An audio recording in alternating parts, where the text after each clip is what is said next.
Base को ले जाने के बाद थर्मोस्टेट में ले गए, लेकिन थर्मोस्टेट में ले जाने से पहले हम बल्ब को हम लाइन दिए, बल्ब को हम लाइन दिए। उसके बाद एक जो आया उधर से, यानी कि एक गया, ये वाला वायर गया, ये वाला वायर आया, ये वाला वायर गया, तो फिर ऊपर से जाते हुए बल्ब में होते हुए थर्मोस्टेट में होते हुए फिर रिटर्न आया किधर, रिले में आ गया। इसका काम खत्म हुआ। अब हमारा न्यूट्रल जो बचा, न्यूट्रल को डायरेक्ट हम कंप्रेसर में भी दिए और डायरेक्ट हम डोर स्विच में भी दिए। ये हमारा फ्रिज ओके हो गया, चालू हो गया। अब यहाँ तक तो सही था, यहाँ तक तो चला, लेकिन अब मुझे पता कैसे चलेगा कि हमारा फ्रिज सही है या खराब? ठीक है, सही है खराब, इसको थोड़ा समझते हैं। तो सबसे पहले हम क्या करेंगे, एक टेस्टर के माध्यम से पहले हम बॉडी अर्थ को चेक करेंगे, बॉडी अर्थ को चेक करेंगे। बॉडी अर्थ अगर से आएगा तो कहीं ना कहीं अर्थिंग है नहीं, इसमें अर्थिंग रहेगा तो बॉडी करें नहीं आएगा। क्लियर है? अब उसके बाद ये तो समझ में आया कि अब बॉडी अर्थ चेक करना। उसके बाद हम जो कल आपको बताया था फ्री जॉब बताए थे ना, पहले क्या क्या चेक करना है, वोल्टेज चेक करना है, डोर का एलिमेंट चेक करना है, उसके बाद एम्पियर चेक करना है। एम्पियर जो कंपल्सरी है चेक करना, ठीक है। अब उसके बाद जो साइकिल चल रहा है इसको चेक करना है, गर्म हो रहा है कि नहीं। कंडेंसर कॉइल ये गर्म होगा, नीचे थोड़ा ठंडा होगा, ठीक है। अब ये कूलिंग कॉइल है, ये ठंडा पूरा होगा, ठीक है। और सबसे बेस्ट तरीका है कि चेक करने के लिए हमारा कूलिंग कर रहा है कि नहीं, तो पानी जैसे हाथ भिगा कर अगर इसको लगाएंगे ना, तो हाथ लगाएंगे, लेकिन शूज पहन के लगाएंगे, ये नहीं बिना शूज पहन ब्रेन मार सकता है।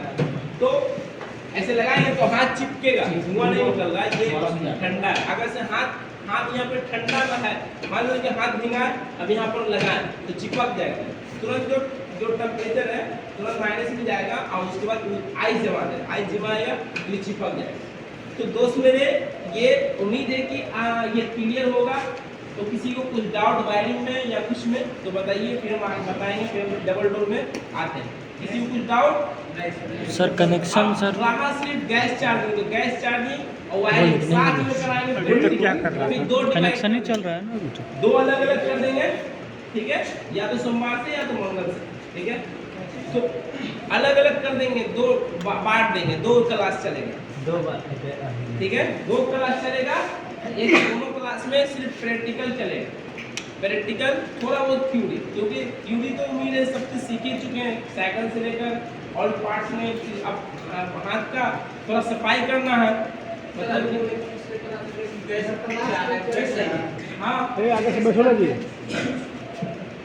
इससे कैसे जानते हैं? तो जैसे हम आपको बताते हैं कि एम्पियर 0.6 से लेकर 1.5 तक ले रहा है, 0.6 ले रहा, इसका मतलब चाहिए अगर से गैस नहीं रहा तो थोड़ा एम्पियर डाउन हो जाएगा, 1-2 एम्पियर और कम हो जाएगा, 4 होगा या 5 होगा, समझ में आया? थोड़ा एम्पियर अभी लोड में चल रहा है या पूरा अभी क्लीन करेगा, लेकिन यहाँ पर कितना ठंडा, पूरा ठंडा कर रहा है इधर, लेकिन हाँ भी निकल रहा है, तो ये वो गैस हो गया। अब मेरा लास्ट पॉइंट है दोस्त, ये तो समझ में आ गया। एक बार साइकिल के बारे में थोड़ा एक बार रिवीजन कर लेते हैं, ठीक है, जाके दिमाग में जाए शायद घुसेगा आप लोग के। सर साइकिल पढ़ा रहे अगर सर गैस सर डालना हो सर किस में से डालेंगे सर? क्या जो गैस डालना है उसमें सर किस में डालेंगे? चार्जिंग है सर, बता देते हैं, साइकिल में बता देते हैं, किसी का छूटा होगा तो क्लियर हो जाएगा। देखिए साइकिल में कंप्रेसर है, कंप्रेसर के बाद कंडेंसर कॉइल के बाद फिल्टर, एब्रेटू, इवोपरेटर। अब काम समझते हैं। कंप्रेसर काम है low pressure, low temperature, vapour refrigerant को हाई प्रेशर, हाई टेम्परेचर में कन्वर्ट करना। उसके बाद आता है कंडेंसर कॉइल का काम है वेपर रेफ्रिजरेंट को लिक्विड रेफ्रिजरेंट में कन्वर्ट करना। उसके बाद आता है फिल्टर का काम है ओनली फिल्टर करना। उसके बाद आता है हमारा कैपिलरी ट्यूब का काम है प्रेशर को ड्रॉप करना। उसके बाद आता है कूलिंग चेंबर या कूलिंग कॉइल या इवेपोरेटर, इसका काम है लिक्विड रेफ्रिजरेंट को वेपर रेफ्रिजरेंट में कन्वर्ट करना। इसी प्रक्रिया को रेफ्रिजरेशन साइकिल कहते हैं। यही प्रक्रिया ऐसी फ्रिज में सारे में उपयोग होता है ठंडे वाले। तो आई होप कि आपको ये पसंद आया होगा, समझ में आया होगा। अब हम चलते हैं डबल डोर फ्रिज में पार्ट बाय पार्ट समझते हैं, ठीक है। किसी को कुछ फिर से बताना जल्दी के बारे में, ठीक है। ठीक है।